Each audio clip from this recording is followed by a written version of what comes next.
G'day, guys, and welcome to another episode of the Mindful Men podcast. My name is Simon Rennie, and I'm the man behind Mindful Men.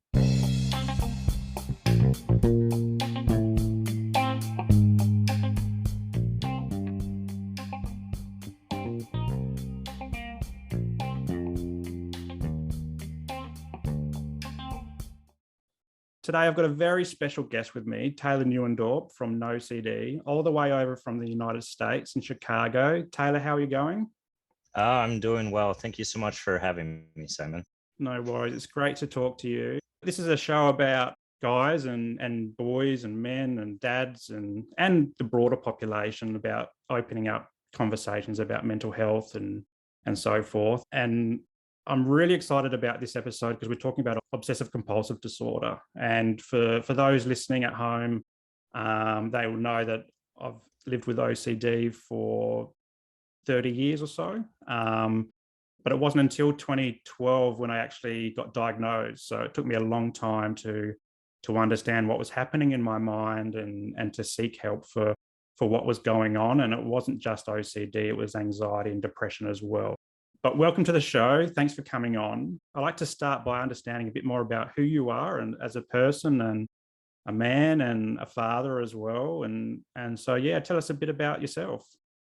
Yeah, I'd be happy to. And before we even get into that, I just love the concept of your podcast in general, and the specific populations that it's targeted towards. Because I think, unfortunately, there continue to be so many unfair stereotypes and stigmas around mental health in general, especially for men. So I just love it that you've put this together and that this podcast even exists. So Thank you. Thank you. So I am based out of Chicago. I've been working as a therapist in this area for, close to 17 years at this point. And for about the last 12 years, my primary specialty and focus has been helping people with OCD and anxiety disorders. I'm also a father to 3 boys myself, all of whom have their own forms of anxiety that we have seen kind of develop over the years. And what kind of got me interested in working in this field in the first place was I, like many people, had a history of mental illness in my own family and witnessed people that I loved and cared about kind of struggling with different types of psychiatric disorders that were very hard for them to understand and hard for me to understand as a support person and a loved one, witnessing someone go through that. So really, I was just curious to learn more about all the different types of mental health issues that are kind of out there and figure out ways to try and help people. And that's what got me into this field in the first place. Yeah. So how old are your boys? They are 12, 10, and 7. Okay, so you're a bit further along than I am. I've got a boy who's 5 and a girl who's 2. So how long have they been experiencing anxiety, and how does that feel as a father for them to experience anxiety? Oh, great question. So my oldest, he will probably hate it that I'm talking about him openly this way, but it's important to know he has expressed different forms of anxiety and stress that we first started noticing as young as 2 years old. And it's kind of kept the same form, same manifestation, if you will, over the last decade, which is he is what I truly believe to be a perfectionist. Mm-hmm. And we started seeing this as young as 2 years old. If he couldn't get a coloring just the way he wanted to be, or as he was learning to write, if his letters did not look the way he thought they should, and in his eyes it wasn't perfect, he would get extremely upset. And he could put, minutes and minutes and minutes into drawing a picture or creating a story. And if one little element of it did not seem quite right to him or perfect in his eyes, he would usually destroy it, get really upset and inconsolable. And we've seen that kind of play out as far as how he approaches schoolwork, and just dealing with emotions in general, if that makes any sense. If he's not feeling the way he thinks he should be feeling in a given moment, then it causes further upset. Mm-hmm. My middle son, a lot of separation anxiety, to the point where even if the entire family is home and he just has to go a few feet down the hallway to use the restroom, he feels like he needs someone to go with him. Yeah. So just even though he knows her right there, that level of separation anxiety. And the third one also seems to be a bit of a perfectionist. We're seeing that play out as well. So Wow. I'm able to say that with a smile on my face, because at the same time, they are just absolutely wonderful boys, highly intelligent, highly creative. And honestly, this is what I see in so many people I've had the pleasure of working with OCD and anxiety. And Yeah. unfortunately, they are just, in many cases, born with a genetic predisposition to developing some sort of mental health issue. And that kind of gets in the way of them living the life they would prefer to. But Yeah. it doesn't mean anything about them as a person, doesn't speak anything to their character, because they're all lovely people. Yeah. And has that impacted you as a father, like seeing them go through this and knowing what you know through therapy? Like, does that bring up any emotions for you? Oh, certainly. I think it creates its own anxiety for me.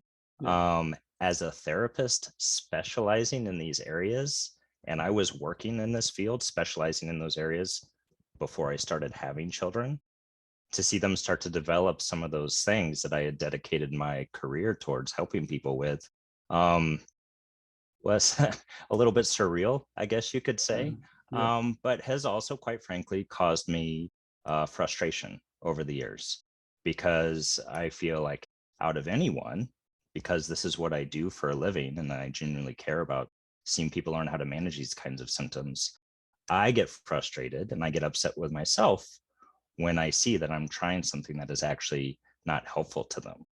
And at the end of the day, I don't want to be their therapist. Yeah. I just want to be their dad. And Yeah. so I find myself slipping into more dad-like moments where I'm expressing that frustration, sometimes anger even. Mhm. And again, it's not because of who they are as people, as children.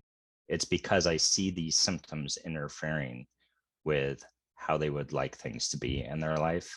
And that I think that would be difficult for any parent to witness in a child. Yeah, I think that actually resonates with me because of my history of OCD and depression, anxiety, and like my son has a bit of social anxiety as well. Like with doing the drop offs at school and even going down to the bathroom, like your son, or going down to get something out of his bedroom while we're in the lounge room, for example. Sometimes as a father, I think, is this my fault because I have this in my head, and is Yeah. he starting to develop some of those things as well? And since I've finished my masters of social work, I'm starting to move into the mental health space as well. So should I know better as a father when I'm trying to support him through that process? But I think you've nailed it on the head there with going back into dad mode. Yeah. And you get that frustration because you know kind of what he wants or what he's trying to achieve, but sometimes you just can't help them in that particular moment. So it's around adapting and going through it with them, but you can't help but get frustrated because, well, for me particular, because I just don't want him to end up like me, like me with my issues. So, but great, yeah, some great stories there about the impact on you as a father as well. I really appreciate that. Yeah. Um, so I first come across NOCDs probably about over 12 months ago. So I went through burnout in 2020, I think it was now. Hmm. And as part of I took 3.5 months off of work, and my OCD was through the roof. My anxiety was through the roof, and I needed some time to recover. And this is where I established Mindful Men on Instagram, trying to share my story with the hope that it helps me process what's going on in my mind, but also supports other people. And this is where I found the OCD community. And Hmm. before this, I'd never even knew an OCD community existed. Yeah. OCD is not something we talk a lot in Australia about. In fact, it's kind of a joke. Often you might be in a work meeting and people say, "Oh, I'm a little bit OCD because I like my report has a spelling error in it," for example. Or I had Hmm. heard one recently about COVID, and someone said, "Oh, the OCD people would like COVID because it means we all cleaning our hands and things like that. So it's quite frustrating for someone like Yes. me who's lived with it. So yeah, I came across NOCD through Instagram, and I really enjoyed some of the comments and things like that. And I started engaging with some of that community, and I found some real good value. But I'd love to hear about your role with NOCD and what you do specifically, and why you think NOCD is a great place possibly to work, or a great place to help people with OCD. Oh, certainly. I'm more than happy to speak about that. And I think as I describe, what NoCD is all about, I'll also touch on some of the things you mentioned, because unfortunately, those stereotypes around OCD are not unique to Australia. It certainly occurs in the United States, Canada, and the more we are able to reach people literally all over the world living with OCD, we're hearing very similar stories. It doesn't matter what corner of the globe they're in. So one of the things that I truly love about working with NoCD is that the entire organization is truly dedicated to destigmatizing obsessive compulsive disorder. And we are on a mission to find ways to reach and hopefully help people literally all over the world living with this disorder, because it continues to be misunderstood, even in the medical community, even in the psychiatric community and the psychology community. It is often overlooked as a potential diagnosis or problem for people. It's often just kind of written off as anxiety, and people live with it for years, never fully understanding the nature of the disorder itself and what they're struggling with. And it certainly sounds like that was part of your experience as well. So NoCD actually started as an app, and it's called NoCD for a reason. That stands for the No Compulsions Disorder. The name is the idea of our founder, Stephen Smith, like you, someone who is also very open about his lived experiences with OCD, living with it for years, not fully understanding what was going on for him. It was debilitating for him as well.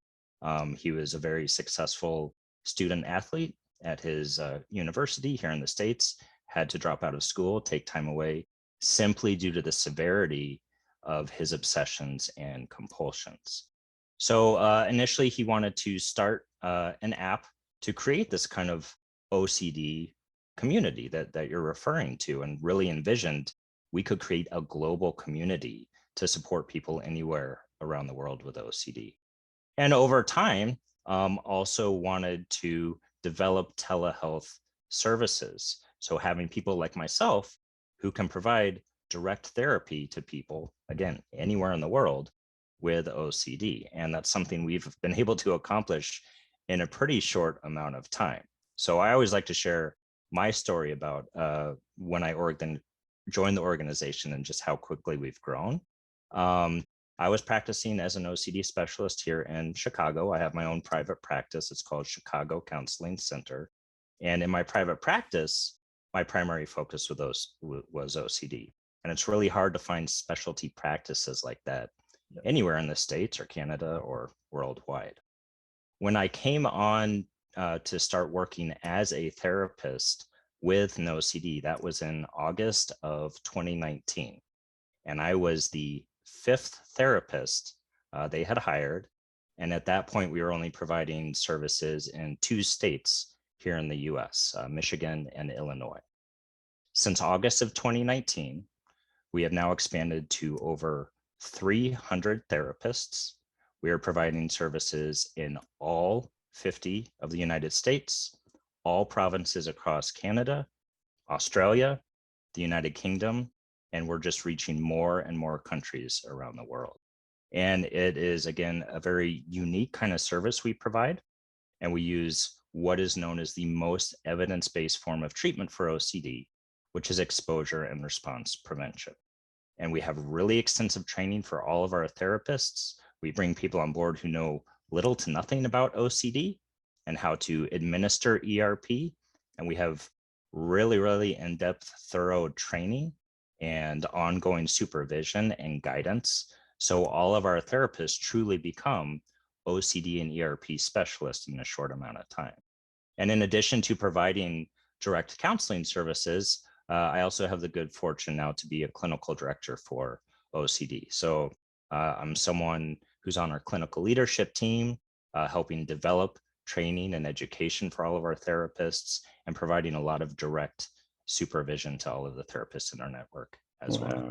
Wow. I didn't realize it was in Australia. And in last year, I tried to find in my local area, so I'm on the Sunshine Coast in Queensland, and I was trying to find an OCD special therapist or someone who specializes, and near impossible.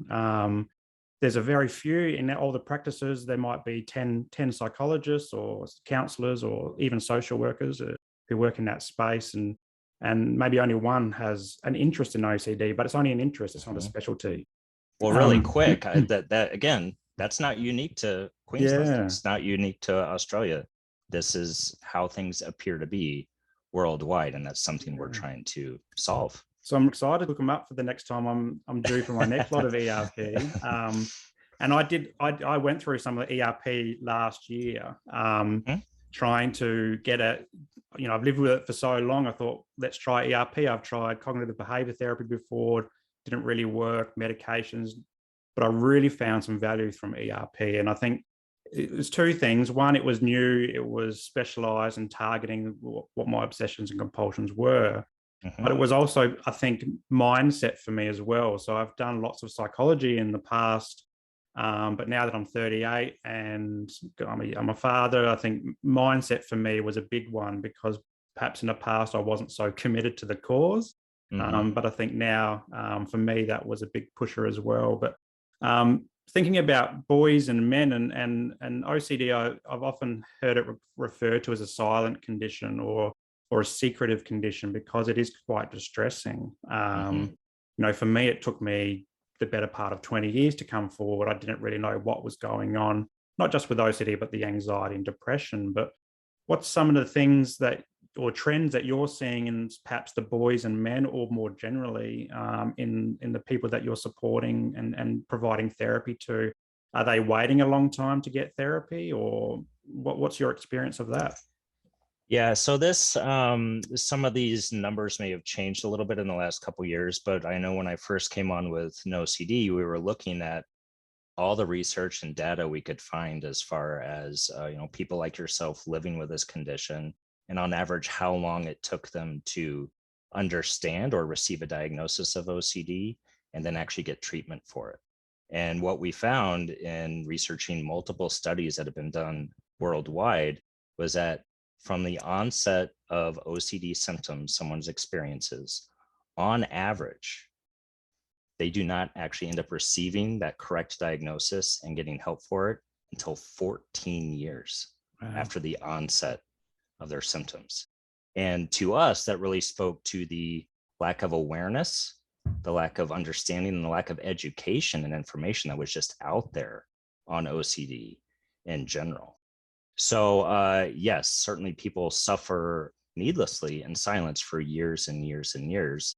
And it can be for a number of reasons, like you described with yourself, not really understanding what it was. And sometimes people don't even know if it's something they should get help for, quite frankly.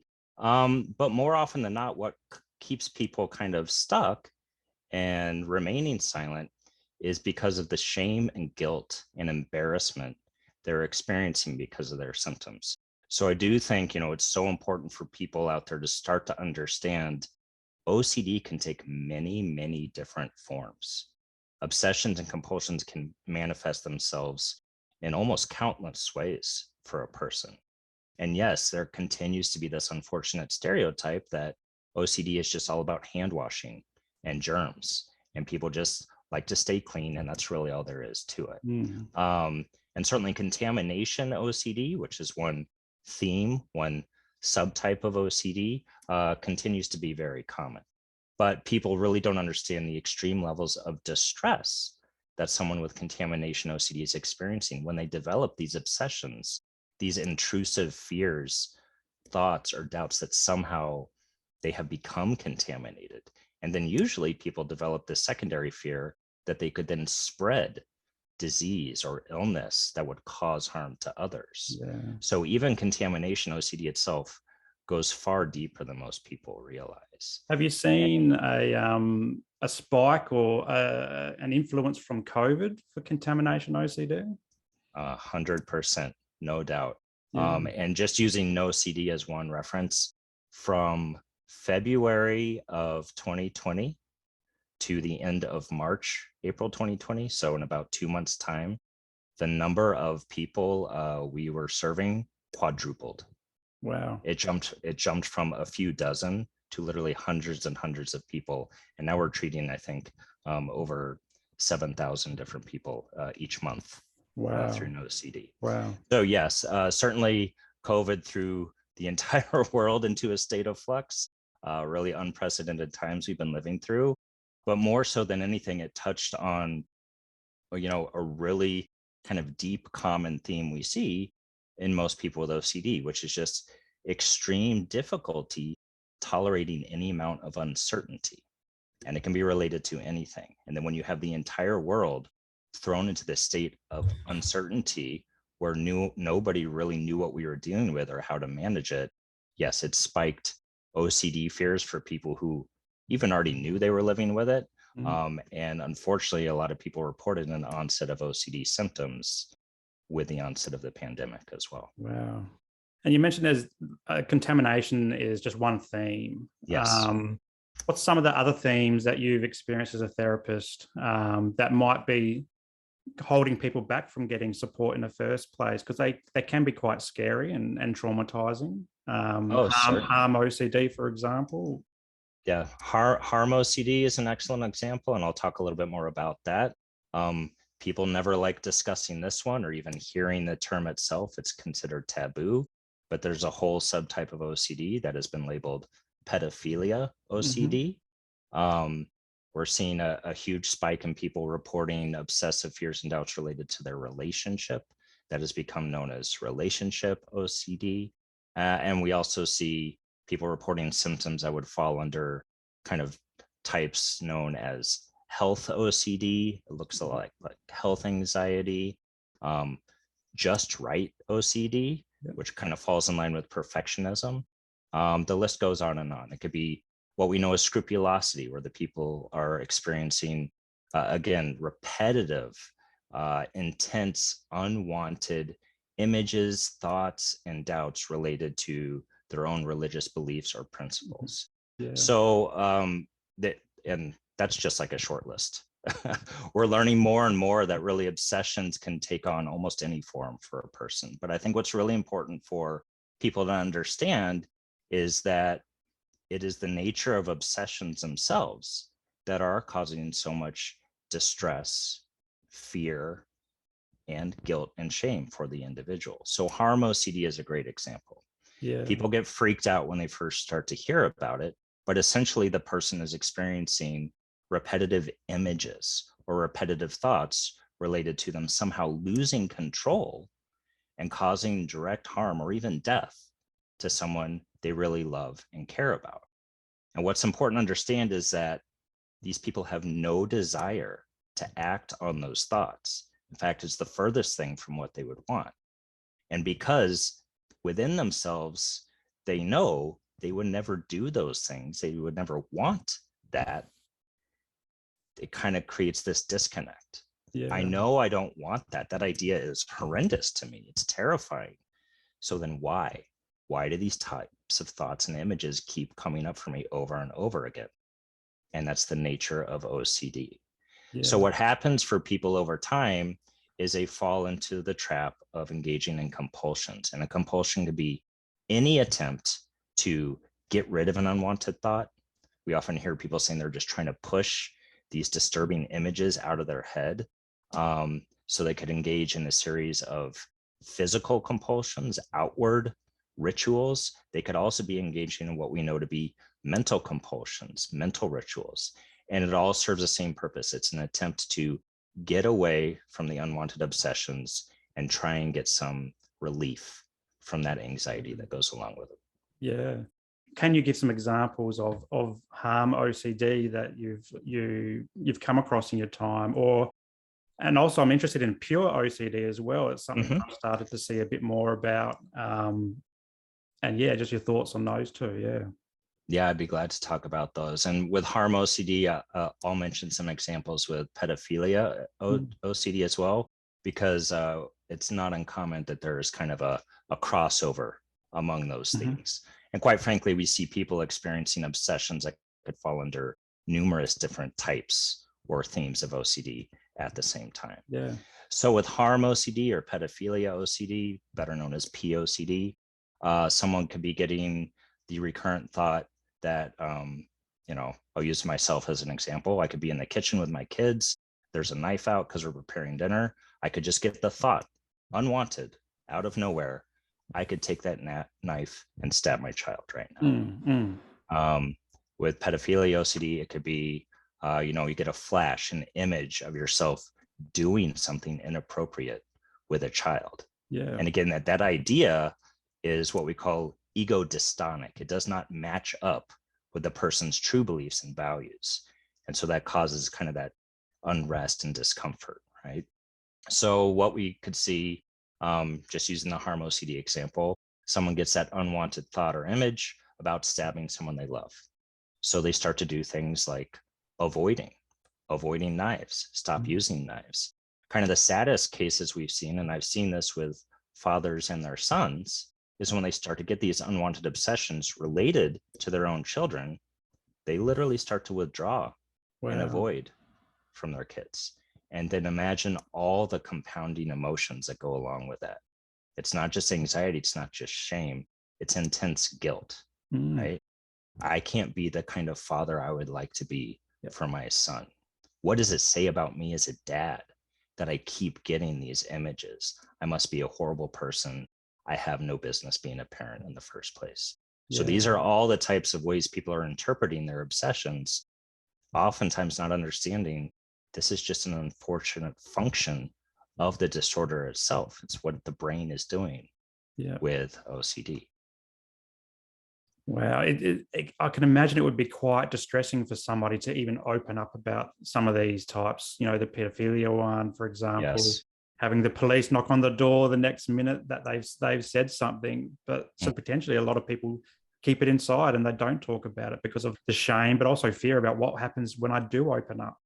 Yes. And I imagine that you've heard a lot of different stories before, and maybe seeing the weight lifted off someone's shoulders when they do finally open up and talk to you about their OCD that they haven't spoken about for a long time. That must be a good feeling for you to help them through that process. Oh, certainly. And that is why I have so much admiration for people like yourself or anybody living with OCD who has just found the courage within themselves to open up about it, whether it's sharing it with a therapist or a counselor or psychologist, whether it's even posting something in an online community for people with OCD, because this is so important to continue to destigmatize OCD itself. So the more people are able to push themselves and just share that experience and then have these moments where they can hear from their therapist, oh yeah, that's really common. Or see other people online saying, oh yeah, I have those thoughts too. Oh yeah, I do those compulsions too. We're really trying to kind of normalize that this is something that happens with OCD. And I would say, honestly, probably second only to contamination OCD, harm OCD is the most common form of OCD we hear about. Yeah. So what about pure OCD? Give us a bit of an idea about what that is. What it seems like it's a purest form of OCD, the way it's said. When I first saw it, I thought to myself, do people with pure OCD have a better form of OCD than somebody else? Or is this more important than my OCD? What is pure OCD and what's your thoughts on it? Yeah, great question. And another topic I'm happy to discuss because I think it's also misunderstood. So pure OCD got its name because we would hear people time and time again saying, well, I don't experience any compulsions. I don't do anything in response to my thoughts. I just have a lot of obsessions. So it kind of got the name purely obsessional OCD, which then became pure OCD. But here's the thing. We will hear people say things like, well, I'm just obsessing all the time. And again, I don't have any rituals. And it may very well be the case that they don't ever engage in any sort of outward observable compulsion or ritual of any kind. But what we hear time and time again, the more people are describing their thought processes to us, is that they're actually doing a lot of mental rituals. So even though it's called pure O, I guarantee you the person is engaging in some sort of mentally compulsive process, trying to serve the same purpose as any outward compulsion. They're trying to get rid of a thought. They're trying to solve some sort of hypothetical, imagined problem or scenario. They're trying to figure out how they would manage something 5, 10, 20, 40 years down the line. Yeah. And what we hear more often than not with pure O is, again, there's that initial unwanted obsession, and it could be along the lines of, I could kill my wife tonight, right?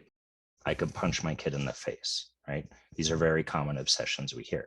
And that thought comes into the person's mind, and then they're trying to figure it out, right? So kind of like I was saying a few minutes ago, why did I have that thought? What does this mean about me? What do I need to do about this? And it quickly turns into rumination. And people can just get stuck ruminating. We often call it mental review. They're mentally reviewing an obsession, mentally reviewing past events from their life, trying to prove to themselves that they're not a horrible person for having these thoughts. Yeah. When they were never a horrible person in the first place. That's right. And I noticed in the DSM-5, so that's where we get the diagnostic component for mental disorders. It talks around time and the time it takes for someone who is experiencing obsessions and compulsions. I think it was an hour the last time I looked. But it's the time it takes is not necessarily a 2 minutes in the day or 5 minutes. This is something that happens repetitively through the day and can be hours on end. When I first really took note of my OCD, my teenager, when it was really bad, locking up the house at night for me was a 3-hour ordeal. So it's quite a distressing thing, and it's exhausting and time consuming. So what's some of those trends in time that you're noticing? How long are people doing their different obsessions? Is it different between the different themes that you've noticed, or is it kind of similar?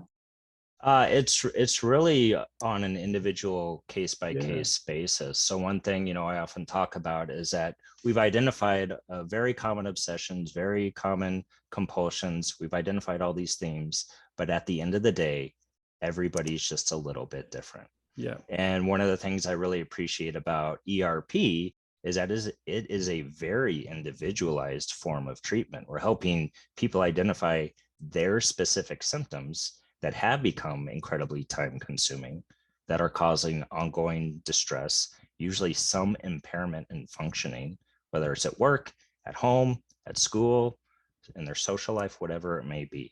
Yeah. So the amount of time could be all over the place, but you're right, with the DSM-5, the minimum is considered, it's taking at least an hour out of the person's day. We're seeing, quite frankly, people coming in OCD with more and more severe symptom presentations, telling us it's taking 6 hours out of the day, 10 hours a day. I personally have worked with people that once they really learn about mental rituals and mental compulsions, they can honestly tell me, I think I'm doing that the entire time I'm awake. All of my waking hours, I'm going through some mentally compulsive process in this desperate attempt to try and get some relief and somehow keep those unwanted thoughts from ever returning. Yeah. Before we go into ERP, there's two questions I wanted to ask you. One was around what's the difference that you see in between OCD and an obsession and an intrusive thought? Because sometimes they can get mixed or blurred. And I was speaking to a GP recently, through my own review, and I said I had these thoughts, and he said, well, they're more of an intrusive thought, and everybody gets those. But what's your experience with intrusive thoughts as opposed to OCD, or are they one and the same? They're one and the same. I think what differentiates between what we would almost call a normal intrusive thought that someone without OCD would have, and the obsessions that people with OCD experience, is that the way the brain with OCD functions is a little bit different than the way it functions for someone without OCD. Mhm. So I'm pretty honest about the fact that I don't have OCD, but I have certainly experienced plenty of strange, sometimes disturbing, upsetting images and unwanted thoughts over the course of my life. Those are intrusive thoughts. I've had them about my 3 boys at different times, right? I've been, when they were younger, in the bathtub, right? Washing them and gotten an image of me touching them inappropriately. Without OCD, I am better able, because my brain's just a little bit different, I am better able to kind of go, that was strange. What else is going on? Mm. It may cause a momentary reaction where I'm a little uncomfortable. I certainly don't like it. But other than that, I don't pay any attention to it. What happens with OCD, and it's important for people to understand, OCD is a neuropsychiatric disorder. This is technically a brain disorder. For the person with OCD, that same intrusive thought can occur. But we've learned that obsessions, intrusive thoughts, also occur in the same area of the brain that houses our natural anxiety response, our fight, flight, or freeze response. For the person with OCD, they could have the same intrusive thought that someone without OCD does, and their brain interprets it as a real threat. That's what kicks off that fight, flight, or freeze response, heightens that anxiety, and then they're more prone to pay more attention to it. Yeah. This feels risky. This feels threatening or dangerous somehow. And therefore, I have to do something about it. Yeah. And the doing something about it is a compulsion. Definitely. A really good explanation there. I really like how in the last few minutes you've talked about the uniqueness or the individuality of obsessive compulsive disorder between different people. And one of the things I'm trying to do and through Mindful Men is highlight that very fact is that my OCD is different to your OCD or depression or anxiety or when I experience burnout, for example, but it's no less or more significant. And some people have these really extreme versions, like you're talking about 10 hours of compulsions and obsessions, whereas someone might have 1 hour of obsessions and compulsions, but that doesn't negate that person with the 1 hour actually getting support. That just because, that person's worse off than I am, they need support. I'm just going to try and deal with it on my own. I think that's a really good thing that you're observing there and you're highlighting. And that's something that Mindful Men is all about, is highlighting that everyone's experience is unique. Everyone's recovery journey is unique to themselves. And, my recovery might be shorter or longer or straightforward or completely all over the place. And I think that's really good that you've highlighted that. But I want to target now ERP and what this actually is referred to as the gold standard for treatment for OCD. So tell us a bit about what it is and how it can help people with OCD. Yeah, I always enjoy explaining ERP as well, because I think on the surface, without a thorough explanation, it can sound just like a really scary, intimidating form of treatment. So it is important to understand how ERP actually works to start to make changes in the person's brain. So ERP is exposure and response prevention. And it's important to understand both pieces of that, because on the surface, when people think of exposure therapy, they're probably thinking, oh, I'm going to be exposed to scary, triggering situations, right? And that is part of the process. But what often gets overlooked is the response prevention piece. And I'll talk about how that actually starts to help the person engage in a new form of learning in their own mind. So with exposure and response prevention, the idea is to do something that usually sounds counterintuitive to the person living with OCD and anxiety. Time and time again, when people are faced with a fear, kind of the natural inclination is to avoid it, run away from it, distract themselves from it so they don't really have to think about it, or maybe do something like seek reassurance from others that they're okay and everything's going to be okay and nothing terrible is happening. These are all what we call safety behaviors. The problem that occurs in the brain over time is that the more people are trying to avoid something through any sort of safety behavior or compulsive process, the more they're trying to push that stuff out of their head, push feelings out of their body, they're inadvertently building those things up in their mind to be bigger and bigger and scarier threats. So even though people don't like this idea, with exposure therapy, we do the opposite of what the OCD wants the person to do. We're not going to try and get rid of those fears. We're actually going to face them head on. So we go through a systematic process where we help someone develop what is known as a hierarchy. It is a list of everything that triggers any amount of discomfort, anxiety, or distress for them. It can be external situations. It can be internal experiences. So that would include thoughts, images, urges, uncomfortable physical sensations, obsessions themselves. And then what we really want to do is get a clear idea of when someone is experiencing an obsession and experiencing a certain level of distress in response to that obsession. What do they do? What are they trying to do to get rid of that and run away from it? And that's where we learn about their compulsions. So with the ERP, we are exposing people to their fears, but we're really, really focused on the response prevention.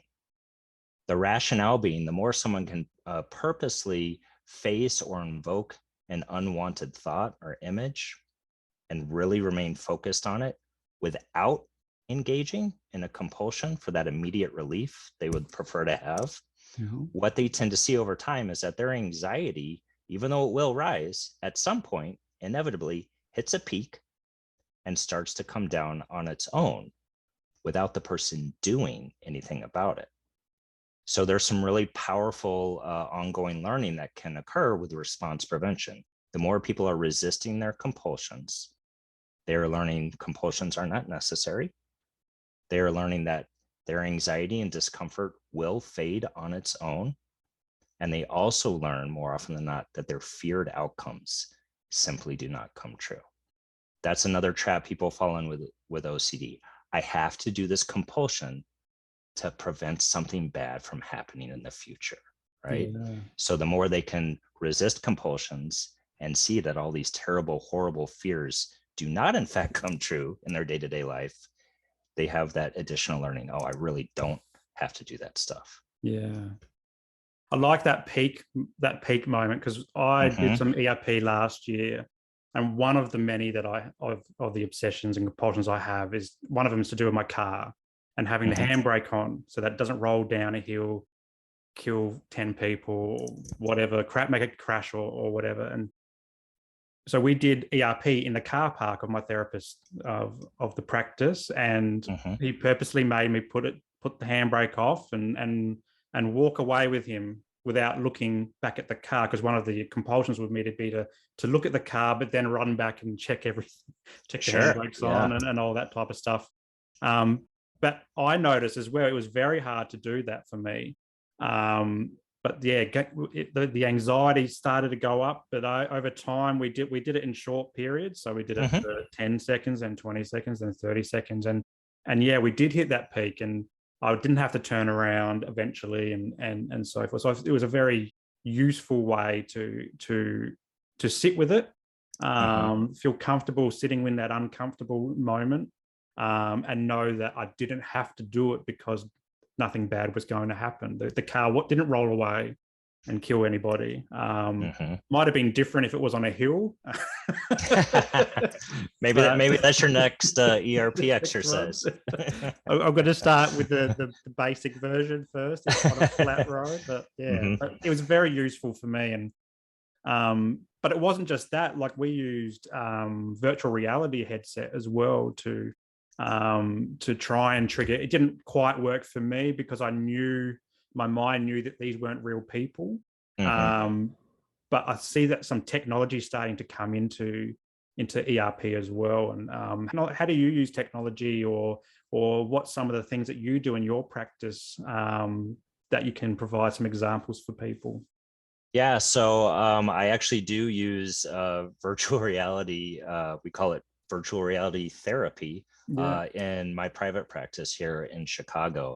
And we actually found, to me, what is a really cool program that was actually designed to help people do ERP really more for specific phobias. So with the VR we use, people can be on the headset And for example, they have a fear of heights. I have a fear of heights. I've actually used it for myself. Yeah. So you are, even though it's virtual, it can really provoke a pretty intense, anxious reaction for people. And there are scenes that look like, you're on a glass elevator going up the outside of the building, and you're gradually getting higher and higher. And then at some point you're standing on top of the building. Yeah. And the ERP is, it's the same, whether it's for OCD, a specific phobia, any kind of anxiety disorder, panic attacks. ERP is really effective for all different forms of anxiety. Yeah. So, and again, using myself as an example, I would sit on the VR headset at the highest possible point on that building and purposely look down, and I would rate my own anxiety. So we use a scale from 0 to 10, 0 being little to no anxiety, 10 being those terrible moments where you really just feel like you want to crawl out of your own skin, right? Yeah. And I would sit there and I would kind of gauge, okay, I'm at about a 6. I would really, really like to take this headset off right now. I'm noticing my heart is racing. Yeah. I'm feeling kind of sweaty, shaky. But I also know my job in doing ERP is to write it out, not try and run away from it. And the more I did it, the more it actually worked. And now I can go to the tallest buildings here in downtown Chicago, which are really, really tall. And I don't love it. I still get nervous and anxious, but I can do it. Whereas in the past, I would have stayed away from that altogether. Yeah. So I think with VR, there's no shortage of options, and it wouldn't just have to be for a specific phobia or specific scene like that. It could certainly be used to help address all different types of obsessive fears with OCD as well. Yeah. Yeah. I think my challenge, we're doing it for social anxiety and a fear that I have with seeing people on the train or the bus. But because I've played so much video games in my time, I kind of knew that this wasn't the real thing for me. But certainly, from what I've read, it's quite useful, and it's so cool to see technology coming into this type of thing as well, as opposed to just writing down your thoughts and feelings on a piece of paper. Certainly, that. Yeah. Now thinking about your time as a therapist, your time as a dad, and what's a piece of advice that you'd give someone who is thinking about ERP or thinking about contacting NOCD, but hasn't done that? What's some advice that you'd give them to try and encourage them to make that phone call? Oh, I'm so glad you asked that. So I would recommend a couple different things. So NoCD itself has created a completely anonymous online community for people all over the world with OCD. Yeah. So first step, I would just go on the NoCD app and go to their community feature. It gives someone the opportunity to read through other people's experiences. And at this point, we have heard from so many people from all different walks of life, all different societies and cultures all over the world. This was the first time ever I read someone describing the same stuff I've been experiencing, right? It may not be the exact same obsessions and compulsive processes, but it's so similar. So people, I think that's just so powerful to know this is something that our best guesstimate affects over 180 million people worldwide. So we need people to understand you are not alone, right? It can feel really isolating, right? As you have been so open about, people are quick to judge themselves and criticize themselves and get down on themselves just for having these types of thoughts and compulsions. So it's really important for people to understand they're not alone. So I'd go on the NoCD community on the app itself. I'd also take advantage of some of the completely free online support groups that NoCD offers. To get any information on the groups we offer, you can just go to NoCD's website. It's treatmyocd.com. And you'll see on there tons of information on the numerous groups we provide on a daily basis. You will see dozens and dozens of blog entries written by many of the clinicians on our staff, many of the people who work at NoCD who have OCD themselves. So I'd really recommend checking out those resources to understand, first and foremost, you're not alone. And you will also hear people describe their experiences going through ERP And my favorite part are the success stories, right? Yeah. You're a great example of that, right? This was scary. I wasn't really sure what was going on, but at some point I just made the decision to push myself into ERP, and look at me now. Yeah. That by far and away is the most fulfilling and rewarding thing I get to do, is to see that this form of treatment is effective. It really works, and people get their lives back. And it's really cool to see. So I really want people out there to know, like, that there's hope. Like, there is always hope. We have effective treatment for ERP. We just need more people to understand what OCD is, what they or a family member might be struggling with, and just take that step to reach out and get the help. Wonderful. Great response. I've really enjoyed our chat today. I could talk about this all day, and I'm mindful that there is a bit of a time difference between us, and you're probably ready to head home if you're not home already. But maybe I'd love to hear, are you on socials? Like, this is your chance to plug yourself or your business. We've talked a bit about NOCD, but you have a business as well. Or if you don't want to do that, plug what you're reading or what you're watching on telly. A bit of insight into what you're enjoying at the moment, maybe. Oh yeah, I appreciate you allowing me to make some plugs. So you've mentioned the NOCD Instagram page. Yeah. I would definitely recommend people check that out. NOCD is, like I mentioned, it's got its own site, treatmyocd.com. You can download the NOCD app completely for free. I would certainly recommend that to anybody out there who's interested in learning more.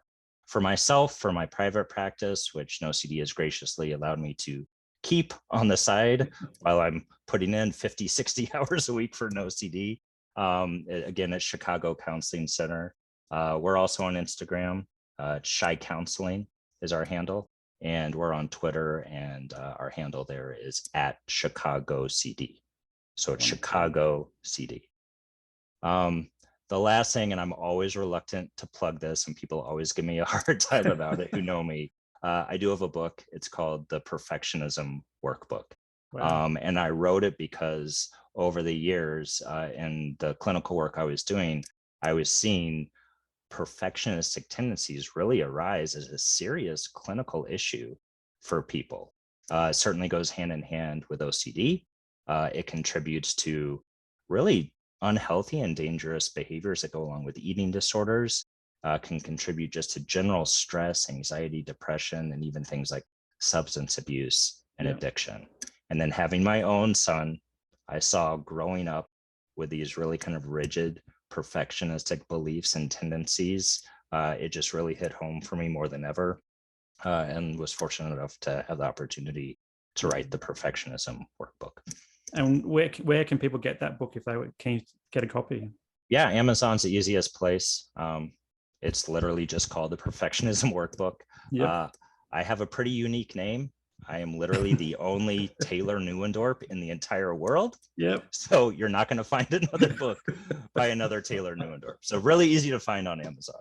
Awesome. And I'll grab the links off you for all those for your business and all that. And we'll put it in the show notes as well. But wonderful. Thanks so much for your time this morning. I do really appreciate you coming on and talking about your experience of being a dad and your boys, but also your work in the OCD space. It's really valuable, and hopefully it inspires some other boys, men, or women and girls as well to come forward and get some support for their OCD. So thank you so much for your time today. Oh, thank you. This has been really, really enjoyable. Thank you so much for having me. Thank you so much.